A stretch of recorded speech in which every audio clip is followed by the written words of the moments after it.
Hey, good afternoon, everyone. Reverend Elzia here with New Thought Today on July 16th. And my cohort is off at a conference in Unity Village. So I'm here today and I'm holding it down with Reverend Jeff, who is the senior minister at CSL Riverside, Riverside CSL. I get the letters mixed up. But yeah, and we're so glad to have Reverend Jeff with us.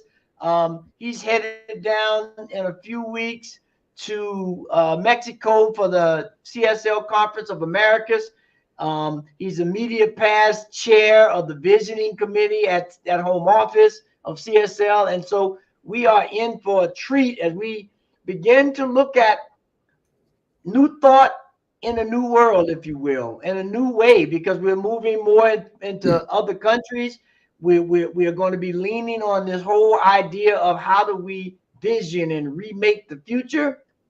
And so I'm going to give it over to Reverend Jeff to give us a little bit more about him and his background, and then we're gonna have some fun today. So Reverend Jeff, how are you today? Good, Rev Z. Thank you so much. It's great to be with you, and knowing that Robert is having a great convention there at Unity Village too. What a great place to be. Yeah, I am here at Riverside CSL. I've been the senior minister here since 2018, so it's been 6 years now. One of the stories I do like to tell about my arrival here was back in 2017, I was invited to be a guest speaker. It was the end of October, and I came down to Riverside to attend the annual Joel Goldsmith conference at the Mission Inn. And I got a chance to be the speaker for Riverside CSL. And I walked through the door of the sanctuary, and there was this big glass picture window behind the platform. And outside the picture window, there was this beautiful tree. And the children's choir, we had a children's choir at the time, was rehearsing Use Me.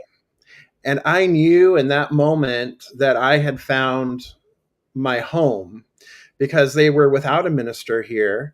And the reason I knew I had found my home was because years and years and years ago, I would say probably 10 years prior to that, 9 years prior to that, I had a vision, envisioning of myself standing on a platform, looking out at a crowd of people with a wall of windows and trees out behind me. And that is just one beautiful expression of how just catching the vision and being present with the vision and doing the work of visioning, meaning doing the work of what must I release, embrace, embody, become, not trying to manifest the vision, because visioning isn't about manifesting. Being present. So I didn't go online when I became a minister and search through all the places and well, do they have windows? I didn't do any of that mess. No, I just answered Spirit's call, walked through the door, and there it was. And that's the way visioning manifests. We have to align ourselves with it. We attune ourselves with it, and then there it is. So, and that's such a great reminder of this whole idea, I believe, of when we hear people talk about being open and surrendering, and because right now there's so much emphasis on manifesting, right? It is now crept, if you will, into the commercial or the secular world. That may be a bad way to say it, but and now I was watching the other day. There was a Progressive insurance commercial, and the guy is out there, and he said, "Oh, I found this new place," and And boom, he says, yeah, but it won't last. And then the lady comes up, oh, I'm practicing gratitude and I'm practicing manifestation very glibly, and it takes away, I believe, the real essence and beauty of that practice. Mm-hmm. Mm-hmm. And we need people to lean into it more from this place of openness, from this place of allowing and not trying to manifest something, so that they can really begin to feel what it means to be envisioning and what it means to allow spirit to come into our lives. I agree. And the thing with manifestation is that's very much a stage 2 consciousness, right? It's the by me consciousness. So that manifestation stage, the creator stage, the by me stage, whatever you want to Yes. call it, Yes. is really important because it's super empowering to move out of the victim consciousness stage or the to me stage. And it's really super important. And that's really in that manifestor place. That's where we really begin to understand the law and work with the law and understand that there is a law that supports us, that there is a power for good in the universe and we can use it. That's all really beneficial, and it's part of our learning and part of our education, part of our spiritual development. But visioning doesn't live there. Visualization lives there. Affirmations live there. Manifestation lives there. But visioning lives in stage 3 consciousness development, the through me stage, the co-creator stage, where we realize that there's a power for good in the universe and it uses us. Yes. Rather than the other way around. And so what it is that we have, rather than sliding back into chaos, rather than sliding back into that chaotic life of being the victim, we're being invited to surrender and surrender into the order that we know exists because we've learned through our manifesting that this order does exist, that, hey, this stuff actually works, right? Yes. And so when we get into this, when we relax into it and we surrender into that, then we enter this co-creatorship where now it's more about, my spiritual growth is more about attuning in our Spanish-speaking cultures, or Spanish-speaking communities. The word for visioning, the word that we use for visioning in our Spanish-speaking countries is sintonización. And sintonización actually means attunement, so that we are attuning ourselves, we are aligning ourselves with the higher idea that spirit is wanting to reveal. And how do we do that? We do the work of visioning, which is release, embrace, embody, become. It's not about manifesting it. It's about attuning ourselves. So when I came to Riverside, I had, the years leading up to that, I had attuned myself to be called to this place rather than me trying to pull it and manifest and pulling it to me. Instead, I was pulled to it. So the vision, as Michael Beckwith says, pain pushes until vision pulls. So vision is actually pulling us rather than us having to pull it to us or reach out and grab it and bring it to us. Wow. Well, yeah. And I love that. And that whole idea of attunement, that's one of my favorite spiritual practices, if you will, is going into contemplation and trying to attune myself to the thing I'm contemplating about, so that I see it from a different angle, a different perspective. Because, like you said, the manifestation piece is second tier in terms of going up the evolutionary scale, if you will, of spiritual consciousness. And it is empowering, and it definitely gets you to the point to see that, hey, if I work this stuff works. Yep. But I love the way Abraham Hicks says, pretty soon we're going to have de-manifestation classes, because you're going to have all this stuff cluttered around you, and you're not going to be growing. Right. Well, we also get attached to that, and we get attached, our egoic mind gets attached to, oh, I have to manifest it. And then it puts a lot of pressure. And so then sometimes, after a certain point, we kind of start to reach diminishing returns where, we're sitting in a car of religious science practitioners and ministers, and we can't manifest a parking spot. What's wrong? Because we've moved beyond that, and we recognize Yes, that is just like the frivolity of it. yes, yes. Wow, I love that. Now, so here's a good question.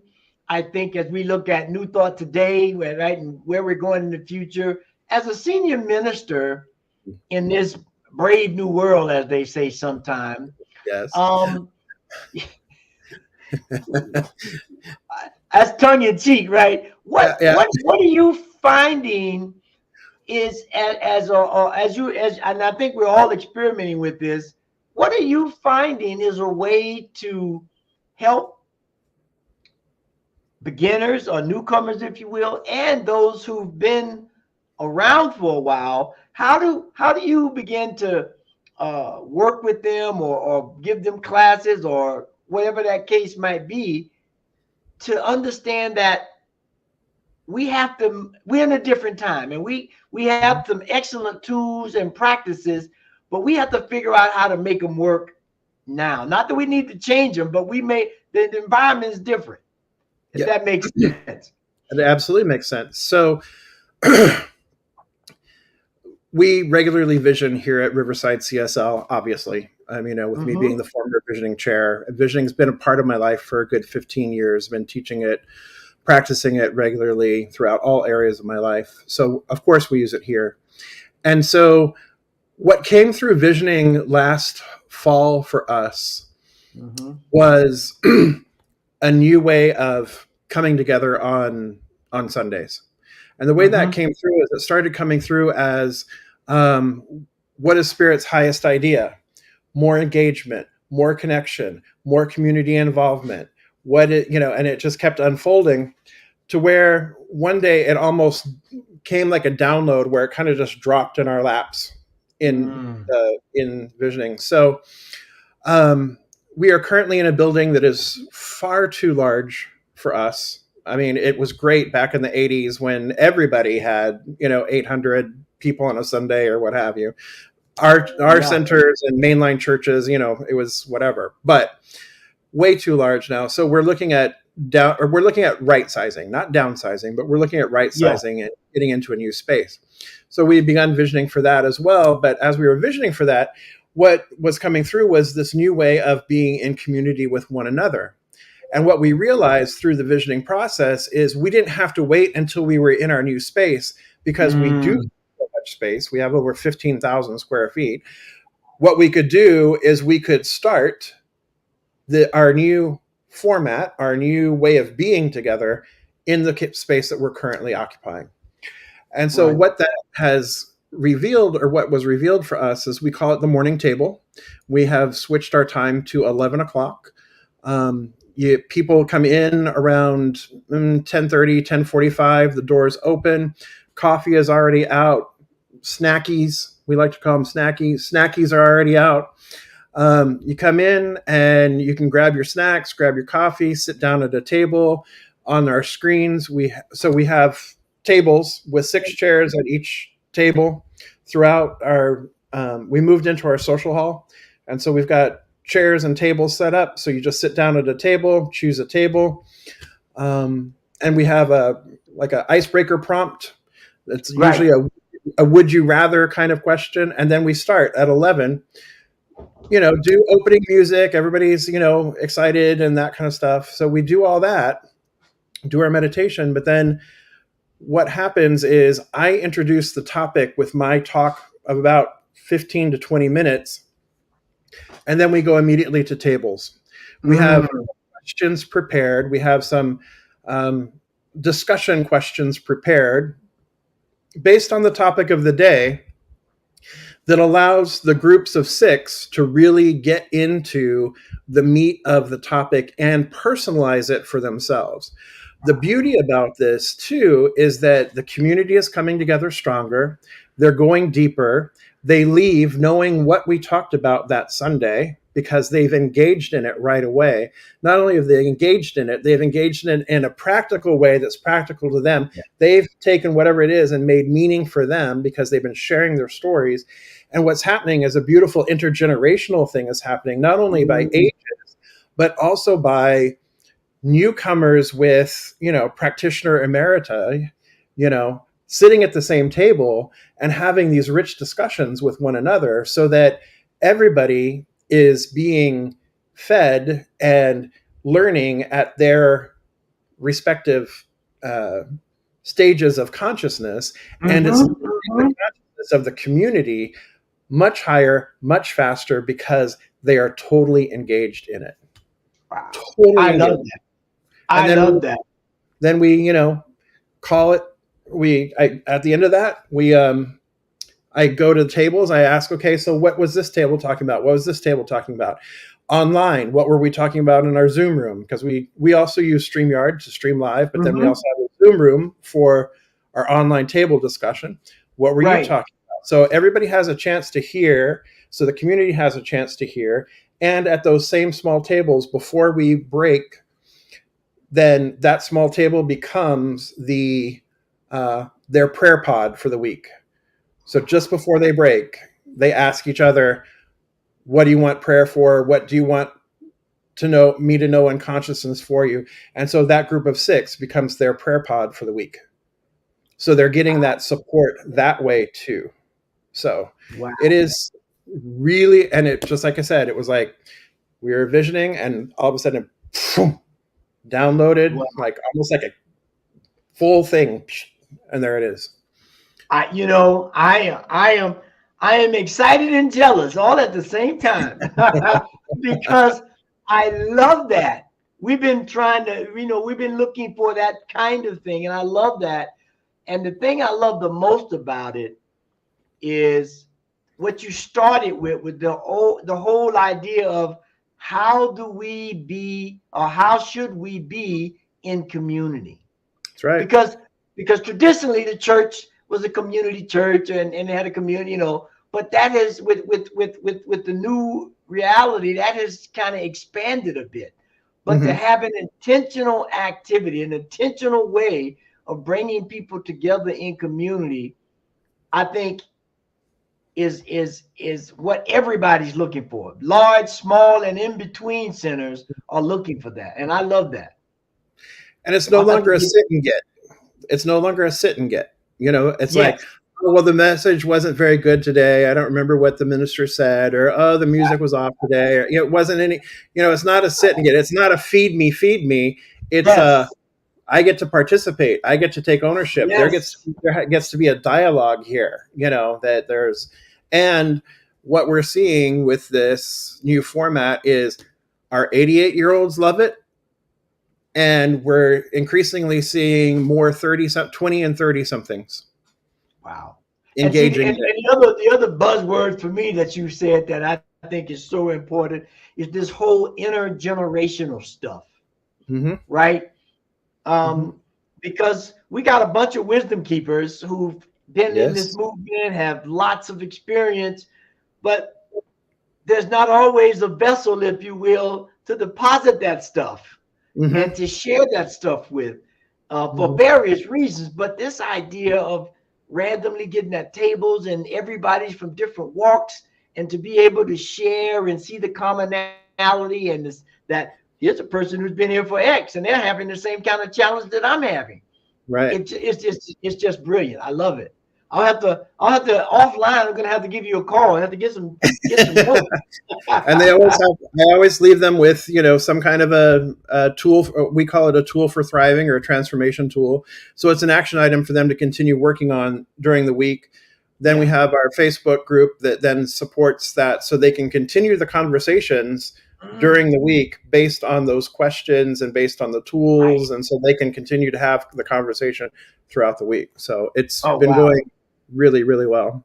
Oh yeah. So I'm definitely gonna have to give you, once you get back from Mexico, I'm gonna definitely beg you to let me call you and get that format, because as a center that's a small center trying to expand, Mm-hmm. That's what a small center needs. Mm-hmm. Most definitely, I think, Yeah, because the whole thing is at the end of the day, as you said, the thing is community. that's right. And if that's lacking, it's going to be hit or miss. And that just kind of leads me to tell me about the conference down in at the Conference of Americas, which is a broader community that's coming together. and Yeah. and I'm looking forward to my next year. I made a promise that next year I'm going to be there. Okay, we'll hold you to it. So Yes, yes. I'll be there too. So Convention of the Americas. This is just, I love Convention of the Americas. I first heard about it before the pandemic, but I was finally able to attend during the pandemic because Convention of the Americas, like everything else, Mm-hmm. went online. And so I got to attend and be present with, because it's a fully bilingual conference. So all the sessions have simultaneous interpretation. So whether it's a Spanish speaking presenter or an English speaking presenter, whether you have the language or not, you can Mm-hmm. always listen to, you can always hear through the translate or the interpretation. Right. So that was happening there. And what I did is that first day, or that first time I attended online, one of the presenters, Sirena Pearollo, was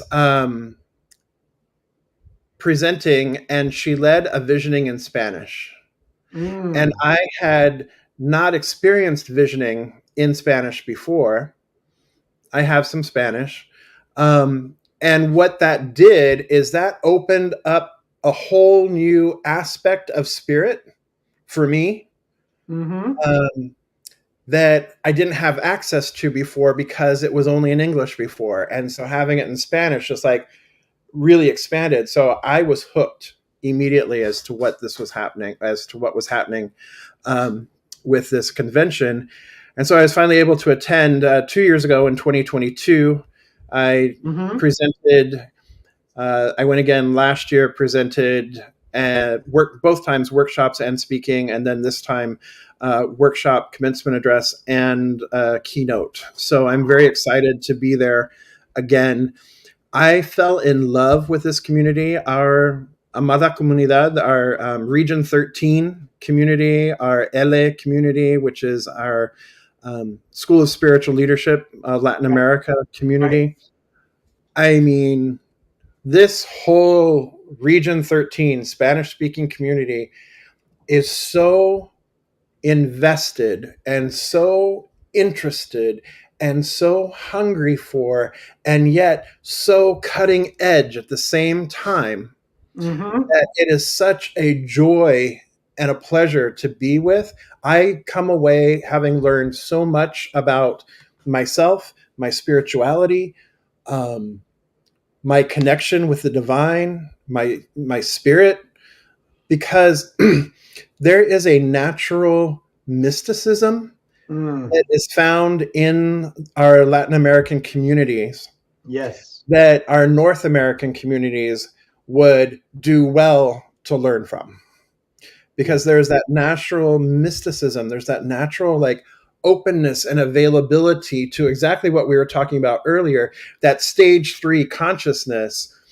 where it's just present and walks with them in the culture itself. So Yes. it Yes. is so rich to be there and to be in this exchange and this dialogue of spiritual things, but also common everyday things. Um, so, and learning what is important for our Latin American communities, how they might feel somewhat distanced from our home office because of them being so far away. And so how about what about our folks in Africa and Europe and Yes. Asia, so that it really begins to expand the ideas of science of mind, of new thought, right, beyond the US and Canada, beyond the North American model. And it really invites us to think about and express and into other cultures, but also to allow those cultures and how they think about and express new thought to also be in exchange with the North American thoughts, so that it's both, and it's an interweaving, because that's where the real growth begins to happen. If we go in with the mindset of the missionary mindset, Yes. that I'm going to teach you, how to change your thinking, change your life, right? Right. And we're only thinking of it as one direction. We're no different than, the missionaries and the colonizers, of old. So it's Of the same yesteryear, yeah. of Yeah. yesteryear, and those that still do it today. But you know, but we're no different than that. If we are No. coming in with that attitude of we know more, because we definitely don't know more. We know something different, perhaps. We know different facets, perhaps. But what we know is that all is one. And so to be able to avail ourselves and to really sit and listen to the wisdom of these wisdom keepers, Mm-hmm. and And bring the thing that that popped into my mind as you were talking is that we always say, one way to understand people and the world is to travel, right? Yep. Now, imagine you just put something on top of that. Imagine traveling and getting into the spiritual mind of the people that are there, because the culture is different, the climate is, in a lot of ways, everything is different. And so it gives you this another slice of the whole pie, Yes. where both parties are learning, both parties can cross pollinate, if you will, Mm-hmm. and come up with something beyond either one of us could have done individually. Absolutely. And that's and Absolutely. that's and that's the beauty that I like, is that Mm-hmm. when we do this, we can really begin to learn, and as you say, not go in as a colonizer or a teacher, but go Mm-hmm. in as a if we go in as a teacher, we need to go in as teacher student, Yep. not just teacher, and get Mm-hmm. um, that cross pollination, if you will. Yeah. Wow. Go in as peers. Go in as equals. Go in as peers. I Yes. mean, that's Yes. what we profess to teach, right? That we're all equal. Mm-hmm. We're all one. Yeah. So Right. it moves us Right. to remember that too. So Wow. yeah, it's And one of the things that I experienced a couple years ago, because every the opening ceremony is always done by two indigenous shamans, and they're in their mm, 30s, a husband and wife team, um, and they were talking about, in that particular opening, they were talking about knowledge and knowing something with your hands. mm-hmm. And what this revealed to me, because I was talking about knowing that I know later that week. And what it really drove home was a fourth knowing, or a greater knowing, in that there's the intellectual knowing, I know. There's the heart knowing, the emotional knowing, I know. There's the embodiment, meaning the gut knowing that you know. But we have to get to that gut feeling. So I know that I know that I know, in order to get to the place where it's I know, meaning that I'm knowing, I know something so completely, I've embodied something so completely, that now I'm living it out into the world through my hands. It's a deeper knowing. It's not just a knowing at your gut level, but it is a taking action and knowing from that action, or knowing from that level of knowing. And that Mm-hmm. came from this opening from these two shamanic practitioners, or these shamans, indigenous shamans, um, in their opening ritual. And that was like an immediate spark of like, oh, I just learned something even more. I went even deeper. And so now when I teach visioning, when I teach what it means to embody, I always include the fourth Yes. knowing, uh, Yes. taking it out.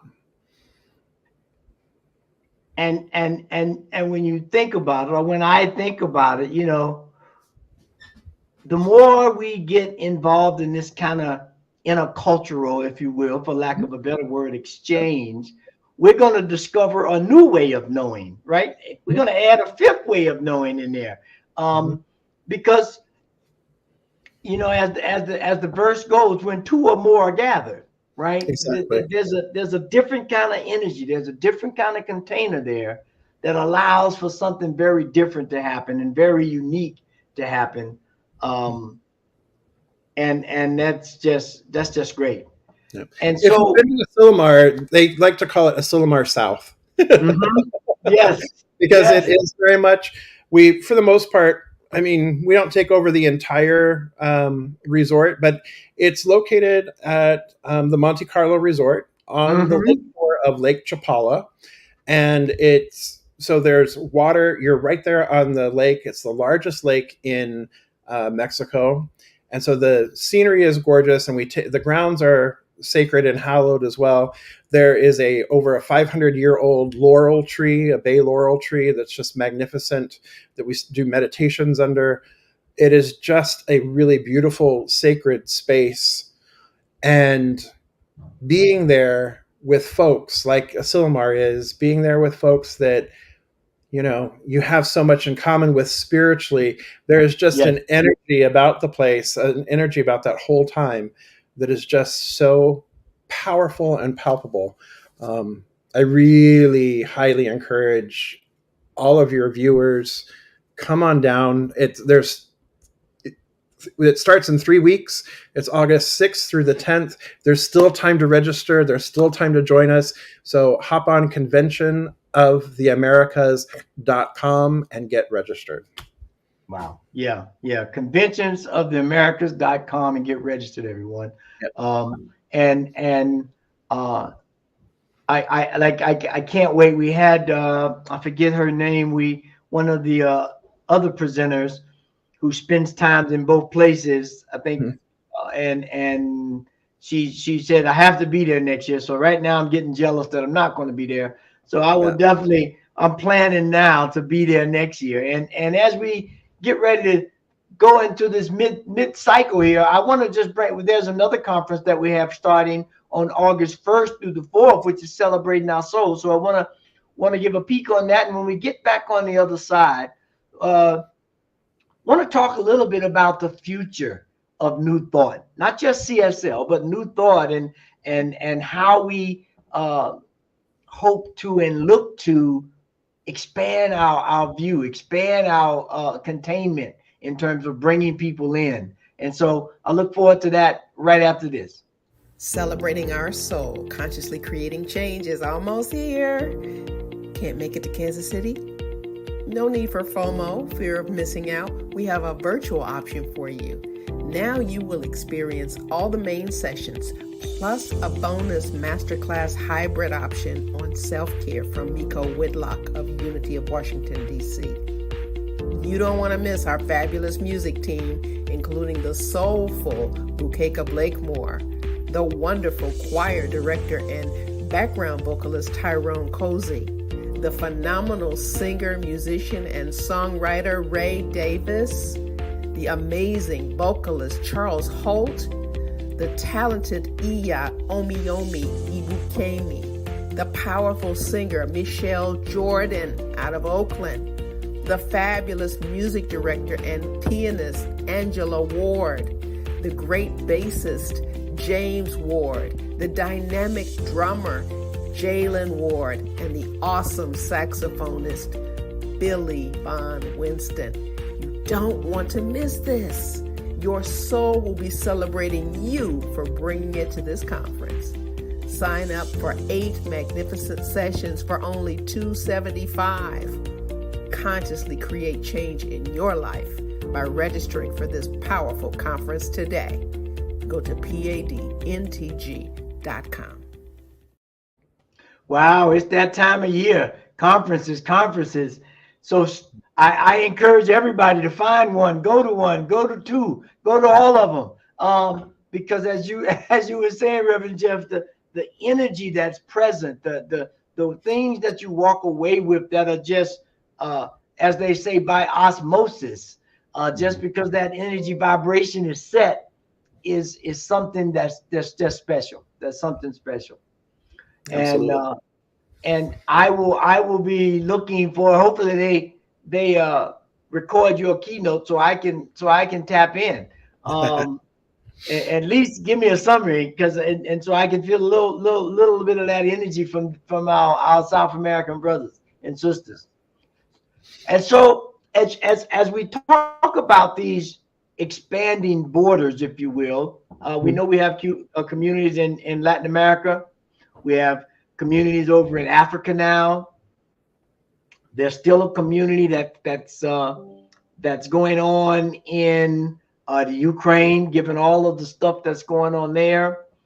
And so as we look to the future of New Thought, regardless of its brand, if you will, Yep. how do you see or love your insights on how do we get this message around the world in a better format? Because in some places, like in Latin America, I don't think the leaders can call themselves ministers. They have to be spiritual directors. So there's some various kind of hurdles, for lack of a better word, that we have to deal with. And so I'm curious of how do we begin to do that just like we're doing now, if that makes sense. Ooh, that's a question. Okay. Yes. First of all, as far as New Thought goes, especially in our global communities, outside of North America, because this is even an issue for our folks in England, right? Many places, or the UK, many places have state religions, or they have official religions. And so if you're not part of that official religion, you cannot call yourself a church, right?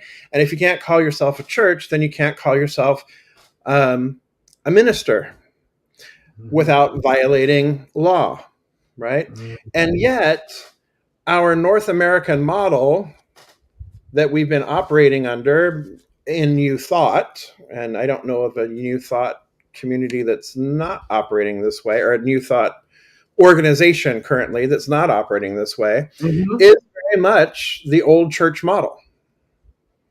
Yeah. And so the old church model cannot translate to these countries, nor does it translate to postmodern societies like even Canada for one, but Europe, where church attendance, the formal church structure, the formal church attendance is way down, or Australia, where it's way down. That type of gathering, that Sunday morning gathering in a more formal way, is not the norm. It's not the way it works. And what we're seeing, I think, in the United States as well, it's already been happening. Jim Lockhart's been talking about it for years, that it's already been happening. We're already entering into this postmodern. Yes, the evangelicals have, bigger churches for now, but it's more of a cult personality. It's built around a cult personality. But the mainline churches, I'm involved with a clergy group here. All of our local progressive mainline churches are also, seeing their numbers dwindle because we're stuck in this old model of doing church. And think of it as a church, whether we call it Centers for Spiritual Living, or we call it a Unity Center, or we call it Agape International Center, or any of the others, even though we are changing the word, trying to make it softer, center. When you walk into one of our centers on a Sunday, well, maybe not ours as much anymore, you're walking into a pretty Protestant format, And so the format itself and the structure itself in the U.S. needs to catch up and change, because this has already been a dying model, as we see, with Europe and Australia, Canada, somewhat. It's already been a dying model. People are wanting something different. They're wanting spiritual but not religious. They're not wanting, and our global communities can't have that. They can't have it.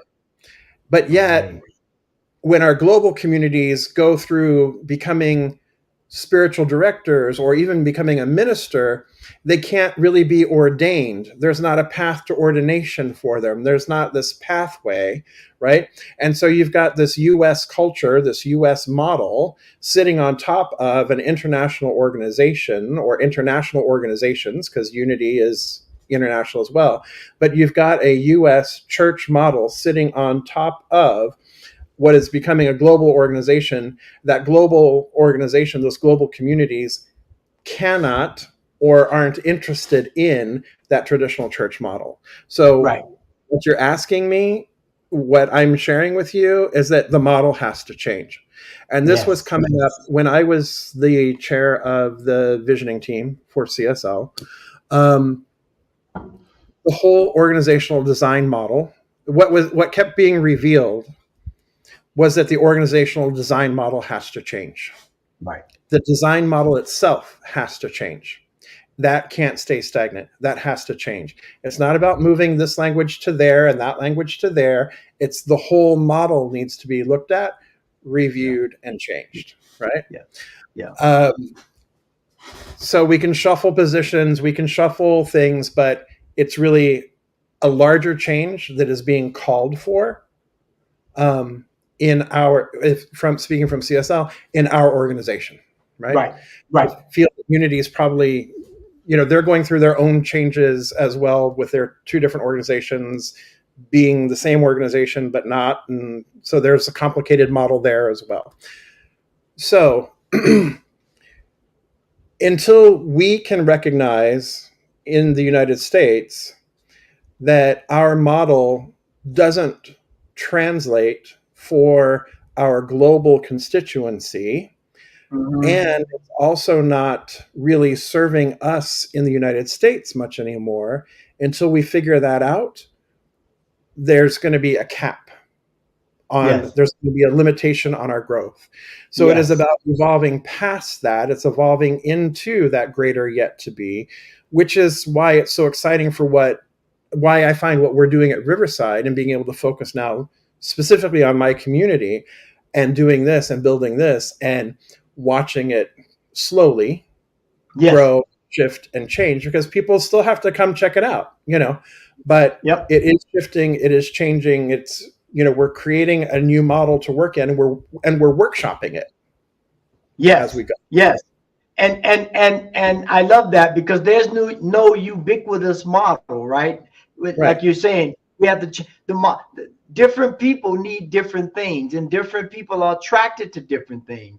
But what we do know for sure is that the current model that is stagnant, and what we've done, we moved the furniture around in the room, but it's still the same room. So it might work for a minute, but then it gets back to the same old thing. We need more space, if you will. We need more light, if you will, whatever that metaphor might be of a room. But by doing it this way, let's take that wall out. Maybe too much light coming in that window. Let's take that window out or make it smaller in terms of how we look to bring people in, and how we teach them, and how we put them together. Because I agree with you 120% that, as the old adage go, if we keep doing the same thing the same way, we're going to get the same results. And there's a word for that, right? So I won't even bring that word up. But I love that as we begin to collectively see from our different vantage points and New Thought, from our different vantage points in CSL, and we begin to share. Because another thing I find that, let me just say it like this. There is no competition in God, in my mind. So there's nothing that I can do that should be proprietary to me, because I'm not here for me. I'm here for the glory of God and to create community.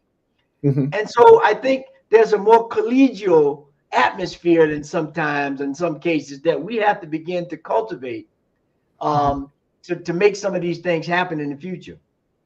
Well, and we also have to remember to be humble, that we too have to stay open at the top, not just the people we talk to, right? That we too have to stay open at the top.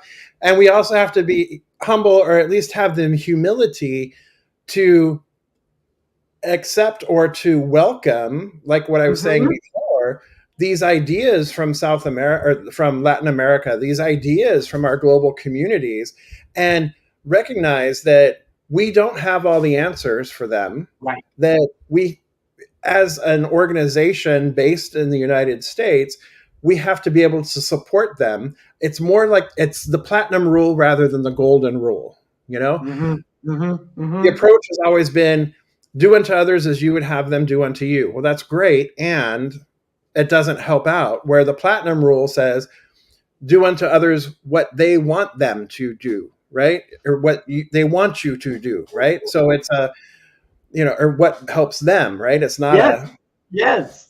And so if our global community is calling for a different type of support because of their lived experience, then we have to make the adjustments, make the accommodations, make the changes within our organization to not only support them, but to lift us up. And this is where we get into the DEI of it all. This is where we get into the equity piece.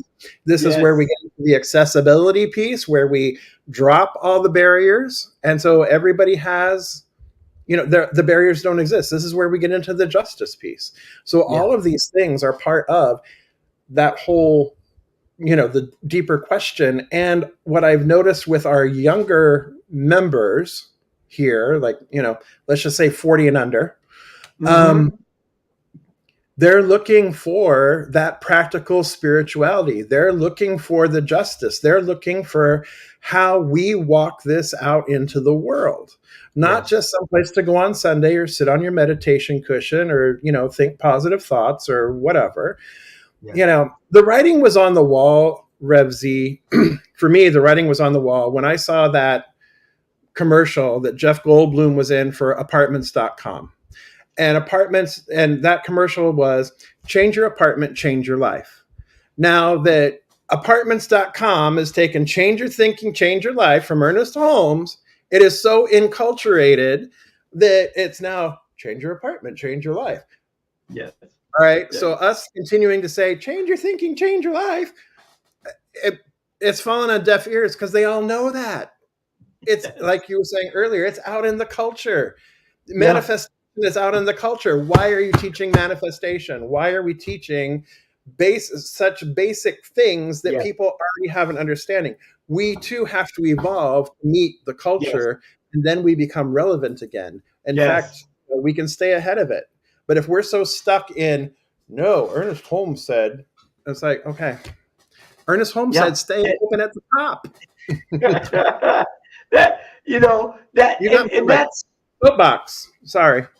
And no, that's just perfect because, one thing that opens up, I think, if for those who are listening, is that we can no longer do what we've been doing because we're now at level 2 and we're still teaching at level 1. We're not in elementary. We some of us have graduated to middle school, and we got to start teaching better nuances and more depth and get beyond the 1 apple plus 1 apple is 2 apples, right? We need to we need to move more into that abstract piece of how do we practically make this happen?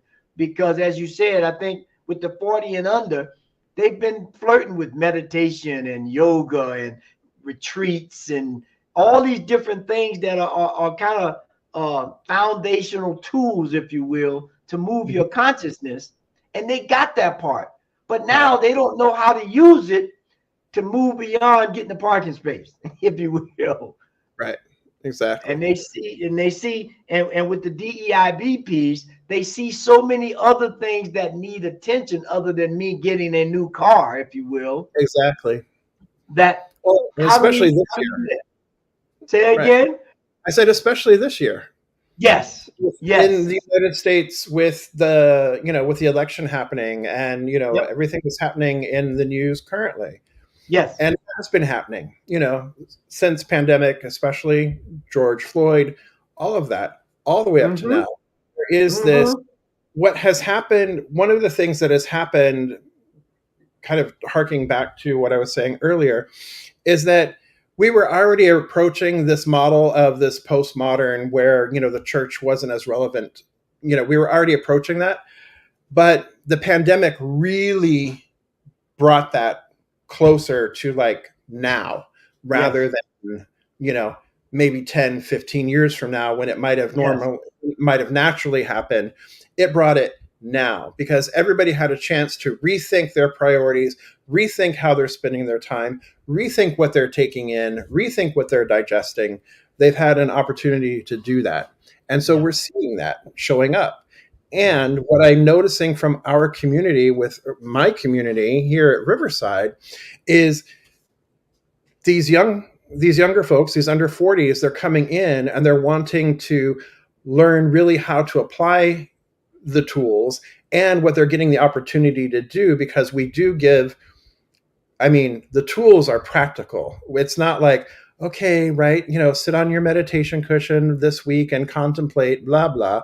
No, it's action oriented. It's like, what is the next step that you can take this week, the step that you can take tomorrow to shift this thought, to shift this idea? What are you going to do today to live your holy boldness?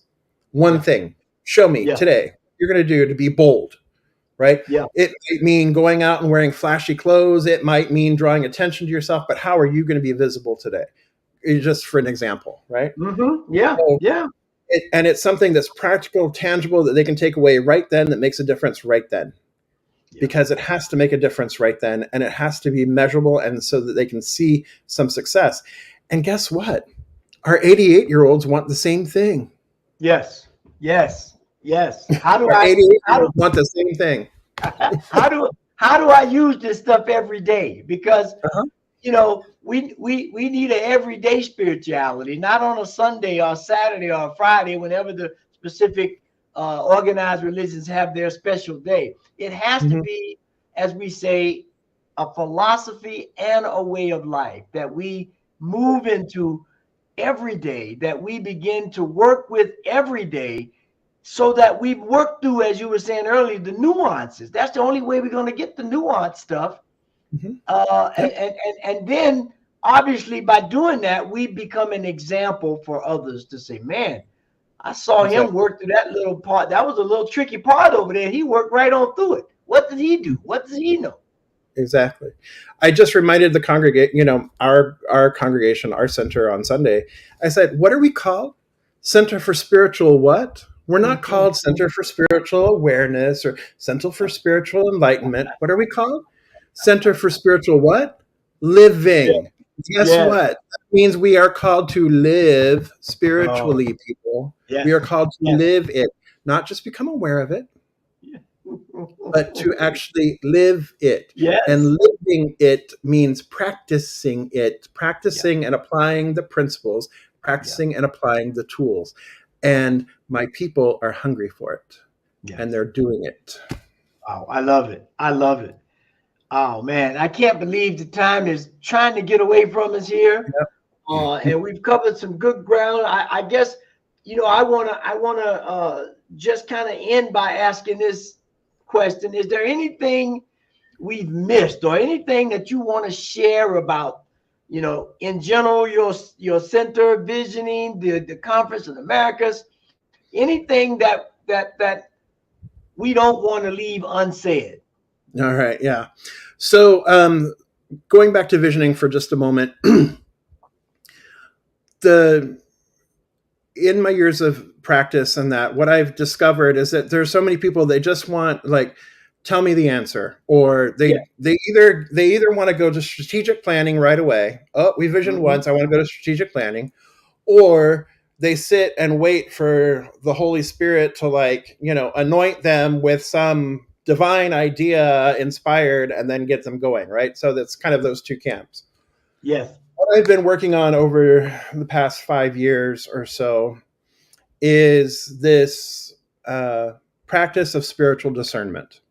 And what that is really getting in there and using the tool of spiritual discernment to really identify what must be released, embraced, embodied, become. because, as I've said before, that's where the work of visioning ends. That's where the transformation that Michael Beckwith promises us in visioning, that visioning is about personal transformation. The personal transformation is really in those questions of release, embrace, embody, become. So what I've been working on is a class to teach the discernment process as I've developed it, that is a complementary practice with visioning. And so that class, I will be offering that class online coming up in September or October, coming up this fall anyway. And I will be sharing that. I'll make sure that I share that with you and Robert and the rest of the world as soon as I have that out and available, because it really, what I found is that is really what brings us into attunement, brings us into alignment, and then brings us to the vision. So stay tuned for that. I will be looking forward to that, because one of my main practices now is contemplation, which kind of puts me in the discernment mode. And because I can meditate, and I love meditation, but for me, it doesn't necessarily propel me to an action. But if I'm in contemplation mode, because I'm looking at things back, forth, at some point I gotta make a decision and do something. And I think that's what Ernest is asking us to do. I think that what Spirit is asking us to do. We see all these things around us that may need some tweaking. I've given you tools and wisdom and understanding to tweak it. It's now start the time, to do that work. And so, any one more thing? We got a minute here. Any one golden nugget? I know that's hard, right? Because you got so many. I just want to say that there is a bright future for New Thought. And it is calling us forward. The vision for New Thought is calling us forward, but we have to say yes. We have to get out of our resistance, and we have to say yes. Wow. Say yes. Say yes. And that's how we'll end today, saying yes to spirit, to life, to engagement, to being practical spiritualists, if you will, and making this world a better place that works for all. And so we want to thank Reverend Jeff, Senior Minister at Riverside CSL, for being with us and sharing his profound wisdom. And I got a special call. I got to call him and get that recipe he told me for engaging community. I think it's brilliant. And we look forward to seeing you next Tuesday. Reverend Roberts should be back, and we'll continue down this path of looking at how do we take this wonderful, wonderful teaching to be applicable now and into the future. So thank you. Have a wonderful day, and look forward to seeing you soon. Peace and blessings.